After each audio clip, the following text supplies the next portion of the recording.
Most people see Bali as paradise. The beaches, the palm trees, the sunsets, the people. And honestly, they're right. Bali is one of the most beautiful places I've ever lived. But there's another side to Bali that most tourists never see. When we first arrived here, I was excited. After a couple of years living in Costa Rica, I thought I was moving to another tropical paradise. And in many ways, I was. But as I started exploring the island, I began seeing things that I couldn't unsee. Plastic in rivers, plastic on beaches, plastic being burned, entire communities living surrounded by waste everywhere you go. At first, I thought it was just a Bali problem. But then I started learning, and what I discovered shocked me. Scientists have estimated that the average person, you and me, ingests roughly the equivalent of a credit card's worth of plastic every week through food, water, and the environment. A credit card every week. That was one of those moments where I simply couldn't look away anymore. And then I discovered that millions of tons of plastic enter our ocean every year. And by 2050, some projections suggest there could be more plastic in the ocean than fish by weight if current trends continue. Suddenly, this wasn't about litter on a beach. This was about human health, ocean health, our future. And what hit me hardest was realizing that most people don't want to be part of the problem. They simply don't know how to be part of the solution. I found myself asking bigger questions. How do we actually clean millions of tons of plastic? Who pays for it? How do we create systems that make environmental restoration financially sustainable? Because awareness alone isn't enough. The world doesn't change because we feel bad.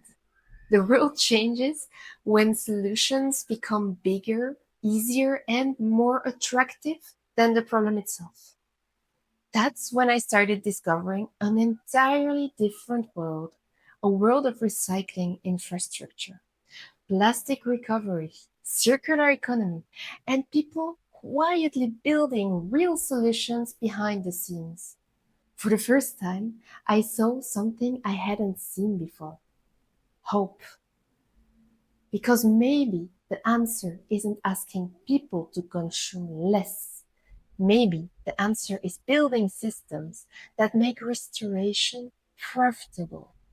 Systems where doing good for the planet also benefits people and communities. That idea completely changed the way I saw environmentalism. I stopped seeing it as a sacrifice. I stopped seeing it as guilt. I stopped seeing it as something that required people to choose between making a living and making a difference. Instead, I started imagining a future where impact and abundance could exist together. A future where communities are rewarded for restoring ecosystems, where entrepreneurs build businesses around regeneration, where creators use their platforms to educate and mobilize action, where ordinary people, you and me, can become part of something much bigger than themselves. And the more I explored these ideas, the more I realized something important. The future won't be built by governments alone. It won't be built by NGOs alone. It won't be built by a handful of environmental activists. It will be built by communities, by entrepreneurs, by creators, by everyday people who decide they want to become part of the solution. That realization eventually became one of the foundations of Earth-led movements. Because I don't believe we have to choose between making an impact and creating abundance.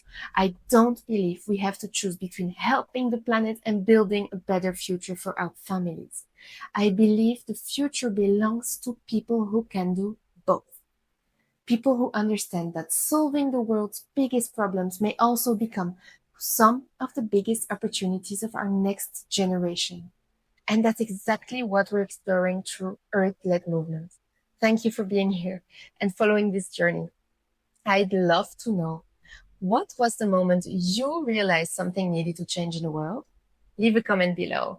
And If you'd like to follow the journey of building Earthlit movement from the ground up, make sure you subscribe and join me for the next episode where I'll share how I discovered the world of plastic recovery, circular economies, and the solutions that ultimately inspired this movement.